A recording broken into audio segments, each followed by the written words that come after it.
स्मिता ने film industry में जिस चेतना का जिक्र किया, उस चेतना ने समाज में भी करवट ली है। आज उस चेतना के 3 प्रतिनिधि यहाँ आए हुए हैं। कमला भसीन, जिन्होंने एक मीडिया कमेटी का गठन किया है।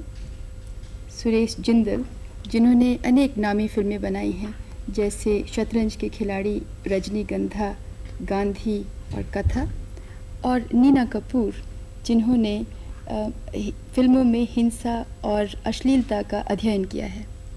कमला, आपसे पूछें कि हिंदी फिल्मों में औरत का कौन सा रूप देखकर आपको गुस्सा आता है?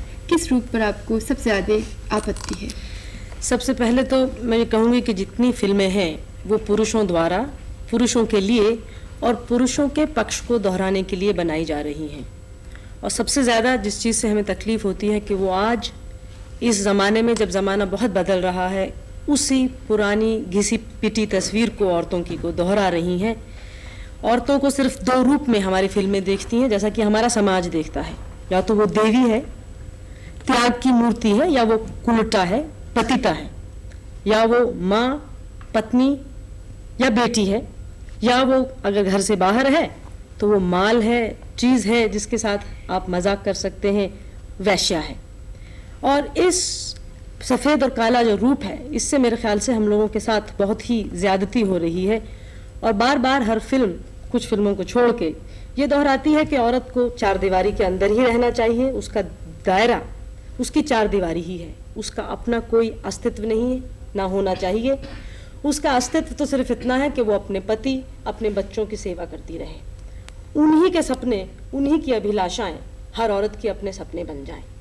और जब वो किसी बाहर वर्किंग वुमन को दिखाते हैं तो हमेशा तस्वीर ये दिखाती है कि वो अपने बॉस पर डोरे डाल रही है, वो अपने बॉस के घर में द्वंद्व पैदा करना चाहती है, उसकी पत्नी को हराना चाहती है, यानी हमेशा कि औरत ही औरत की दुश्मन है। और मेरे ख्याल से इस तरह का जो चित्रण है वो बिल्कुल गलत है। और जो दूसरी चीज़ फिल्में कर रही हैं, मुझे लगता है वो ये है, वो बार बार ये दोहराती है कि औरत का सबसे बड़ा और ज़रूरी गुण है उसका शारीरिक सौंदर्य, उससे बड़ी कोई चीज़ नहीं है, और उसकी कोई काबिलियत, कोई और लियाकत पूछी ही नहीं जाती, देखी नहीं जाती। लेकिन सच ये है कि आज हम करोड़ों औरतें किसान हैं, मजदूर हैं, फैक्ट्रियों में काम कर रही हैं, डॉक्टर हैं, इंजीनियर हैं, हमारी अपनी अभिलाषाएं हैं, हमारे अपने सपने हैं। सिर्फ खूबसूरती ही तो हमारा सब कुछ नहीं है। और इन मिथकों को मुझे लगता है कि हमारी फिल्में बार बार दोहरा रही हैं और एक आधुनिक मनु का सा रूप धारण कर रही हैं, जिसकी वजह से हम औरतों की, जो कि जिंदी जागती औरतें हैं, जिनके अपने सपने हैं, अपनी अभिलाषाएं हैं, अपनी क्रिएटिविटी है, हम खुद कुछ करना चाहती हैं, सिर्फ एक पति की पत्नी या बच्चे की माँ ही तक सीमित नहीं रहना चाहती। और ये मुझे इस फिल्मों से बहुत ही परेशानी इस वजह से होती है। नीना, आपने अध्ययन किया है हिंसा और अश्लीलता पर फिल्मों में, तो आप उसका कुछ सार बताएंगे? क्या क्या आपने आपने क्या क्या उसमें नज़ारे देखे? देखिए जी, ऐसा है, ये फिल्में सिर्फ यहीं तक सीमित नहीं हैं कि ये जो नेगेटिव किस्म की जो उनके रूप अभी जैसे कमला जी ने कहे हैं, ये अब आज एक कदम और आगे बढ़ गई हैं। यहाँ पे औरतों को एक तरीके के गुलाम दिखाया जाता है, यौन गुलाम, यानी कि सेक्स स्लेव, और ये इस गुलामी को पसंद भी करती हैं। तो ये केवल सिर्फ कैबरेज में दिखाया जाता है या वो बड़ी हाई लाइफ सेटिंग्स में होती हैं। और इन औरतों के ऊपर, क्योंकि अब ये एक वस्तु बन गई हैं, इनके ऊपर किसी भी किस्म की हिंसा की जा सकती है, और ऐसी घोर हिंसा जो कि जिसका कि मर्द अब मनोरंजन लेते हैं। कैमरा का भी फोकस इस किस्म से का होता है कि जो दर्शक हैं उनकी सहानुभूति वो एक रेपिस्ट से होती है, एक जो बलात्कार करता है उससे होती है, और जो औरत की जो जाति जो उसके ऊपर हो रही है वो उसकी हमें कोई प्रदर्शन नहीं होता है। यानी उसका दुख तो नहीं दिखाया जाता, लेकिन उसको ऐसे दिखाया जाता है कि वो उसको मान रही है कि ये एक ज़िंदगी का हिस्सा ही है। जी, और उसका हिस्सा है। और जो हमारे जो रोमांस सीन्स में भी देखा जाता है कि छेड़ाछाड़ी होती है हमेशा उसके पहले, तो इसमें भी ये एक तरीके से इसको एक रिस्पेक्टेबिलिटी दी जाती है जो कि वैसे नहीं दी जा सकती है। तो जो हिंसा औरतों के ऊपर हो रही है वो मतलब दिखाया जाता है कि वो उसे पसंद है और वो उसे रेसिप्रोकेट करती है, और फिर एक जी आपकी एक खूबसूरत सा एक रोमांटिक सीन आ जाता है, और फिर हम सोचते हैं कि यही मर्द और औरत का एक रिश्ते का तरीका है। यानी समाज का एक अभिन्न अंग और मर्द का जन्मसिद्ध अधिकार जी इस किस्म की हिंसा को पाना। जी सुरेश जी, आपने साफ सुथरी फिल्में बनाई हैं, तो आप ये बताएंगे एक निर्माता होने की हैसियत से कि ऐसी फिल्में जो दूसरी फिल्में हैं वो क्यों बनाई जाती हैं? क्या पब्लिक मांगती है? जो बनाने वाले हैं उन फिल्मों को वो तो यही कहते हैं कि पब्लिक मांगती है इसलिए हम बनाते हैं, कि इनकी डिमांड है। लेकिन मेरा जो अपना विचार है वो ये है कि कोई भी मास प्रोड्यूस्ड कंज्यूमर प्रोडक्ट जिसे हम कहते हैं, उसकी एक मांग बनाई जाती है एडवर्टाइजिंग से, उसकी जो प्रोपेगेंडा से। तो मैं तो इसको नहीं मानता कि पब्लिक सिर्फ यही चाहती है। और अभी हम पिछले 2 साल में देख रहे हैं कि जो फॉर्मूला फिल्में बनती हैं, जैसे हम फॉर्मूला फिल्में कहते हैं या उसे कमर्शियल सिनेमा कहते हैं, तो वो फिल्में अभी काफ़ी फ्लॉप हो रही हैं। और जो दूसरी फिल्में हैं जैसे अल्टरनेट सिनेमा कहिए या पैरेलल सिनेमा कहिए, वो फिल्में उसकी ऑडियंसेस अभी काफ़ी बढ़ गई है। जैसे कि एक स्टार कास्ट फिल्म के लिए एक ऑडियंस है, वैसे ही अब जो ये न्यू वेव फिल्म या अल्टरनेट फिल्म, मिडल सिनेमा जिसे आप कहते हैं, उसकी भी एक ऑडियंस तैयार हो गई है। डिफ़िकल्टी कहाँ होती है कि ये इतनी बड़ी जो इंडस्ट्री है, इसका कंट्रोल उसका वित्त का, उसके डिस्ट्रीब्यूशन का केवल 200-300 लोगों के पास ही। यानी सिर्फ 200-300 मालिक हैं इस सारी इंडस्ट्री के? मेजॉरिटी जो फिल्में बनती हैं उनकी, वो कौन है? 90% जो फिल्में बनती हैं वो उसका सारा फाइनेंस, उसकी डिस्ट्रीब्यूशन और उसकी प्रोडक्शन सिर्फ कोई 200-300 लोग ही होंगे। क्या एक्टर उसमें एक्टर्स हैं, डिस्ट्रीब्यूटर्स हैं, कौन है? नहीं, बनाने वाले तो जो शुरू करते हैं वो तो निर्माता ही होते हैं, उसके बाद उनके साथ फाइनेंसियर्स, उनके साथ फिर डिस्ट्रीब्यूटर्स। तो वहाँ से फाइनेंस आपको आता है। जैसे हम लोगों को तो फाइनेंस उस चैनल से नहीं मिला अभी तक। हम लोगों को तो फिल्में पहले अपनी कंप्लीट करनी पड़ती हैं, उसको ख़त्म करना पड़ता है, उसके बाद दिखाते हैं, तो उस बड़ी काफ़ी कठिनाइयाँ होती हैं। जब मैंने रजनीगंधा बनाई थी तो मुझे 2 साल लगे उसको बेचने के लिए, क्योंकि सब डिस्ट्रीब्यूटर्स ने बोला कि ऐसी फिल्में तो चलती नहीं हैं। तो हम यही कहते थे कि अगर आपने उन फिल्मों को चलाया ही नहीं है तो आप कैसे कह सकते हैं नहीं चलती हैं? क्योंकि एक, जैसे मैं इसमें बिलीव करता हूँ, मैंने पहले कहा है कि किसी भी प्रोडक्ट की एक मांग बनाई जाती है। तो और फिर रजनीगंधा जब चली थी वो तो फिर बहुत उसके बाद अब इस किस्म की फिल्में काफ़ी आ रही हैं और मकबूल भी हो रही हैं। जी। कमला, आप से ये पूछें कि ये जो फिल्में बनाई जाती हैं, बहुत ही फॉर्मूला मसाला फिल्म, उनका समाज पर क्या असर पड़ता है, खासकर औरतों पर क्या असर पड़ता है? नलिनी, ऐसा है कि ये जो बात पर्दे पर दिखाई जाती है, दुर्भाग्यवश वो पर्दे तक ही सीमित नहीं रहती, वो सिनेमा हॉल से या टेलीविज़न से हमारे साथ हमारे घरों में आती है, सड़कों पर आती है, हमारी ज़िंदगी में उतरती जाती है। इसका मैं एक बहुत ही एक्सट्रीम उदाहरण पहले दूंगी।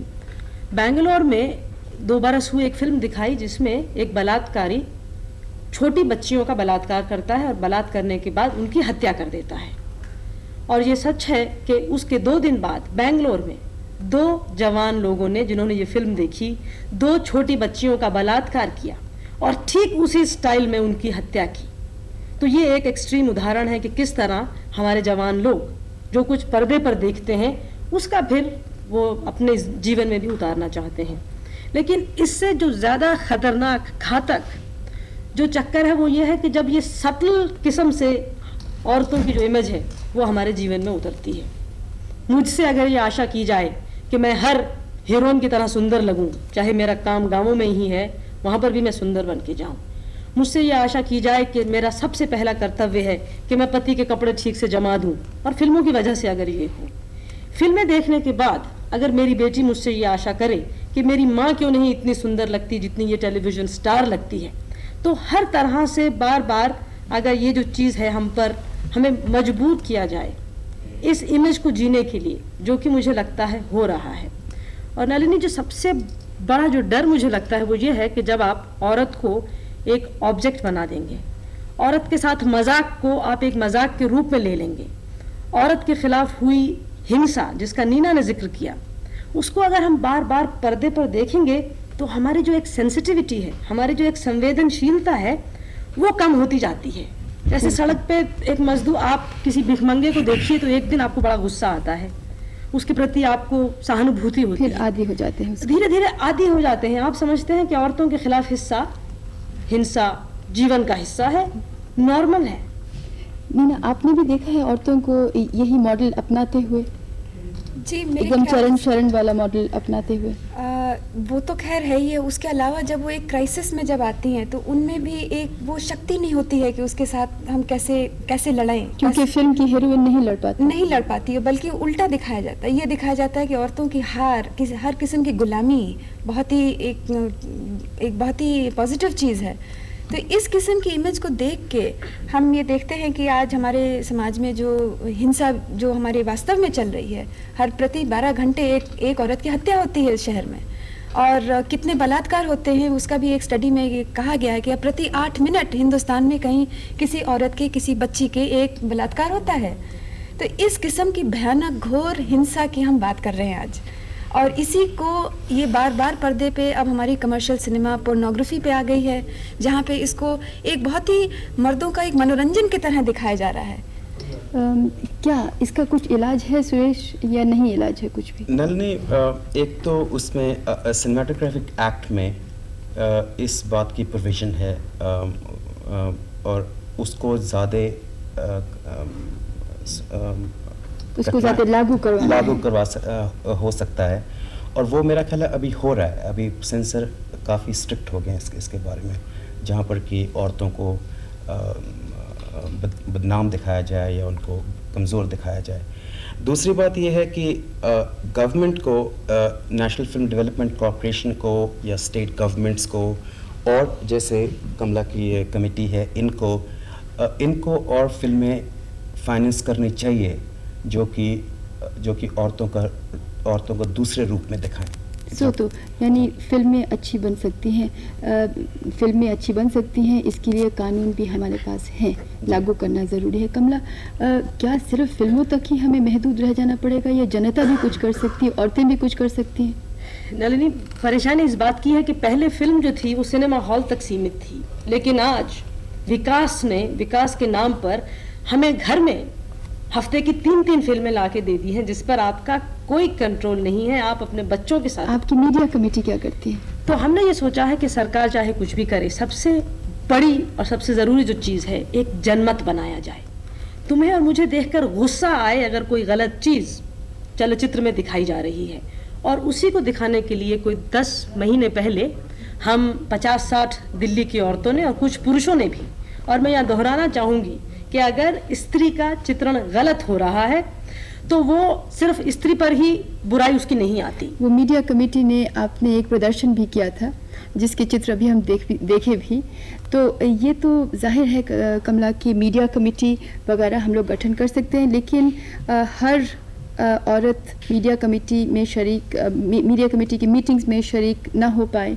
हो सकता है कि हर औरत या हर मर्द साफ़ सुथरी फिल्मों को ना देख पाए, तो लेकिन अपने अंतर की झांकी तो वो बदल सकती है, अपना दृष्टिकोण तो वो बदल सकती है। हर औरत जहाँ भी है। 70-80 साल हुए एक शायर ने औरतों को मुखातिब करके एक चुनौती दी थी। वो चुनौती आज हम यहाँ दोहराना चाहते हैं। उन्होंने कहा था कि ये जो आंचल है, इसको आप पिछड़ेपन का एक कफन समझ लीजिए, या आगे जाने का एक परचम, एक झंडा। तेरे माथे का ये आंचल बहुत ही खूब है, लेकिन तो इस आंचल का एक परचम बना लेती तो अच्छा था। कमला, सुरेश, नीना, आपका यहाँ आने के लिए बहुत बहुत शुक्रिया।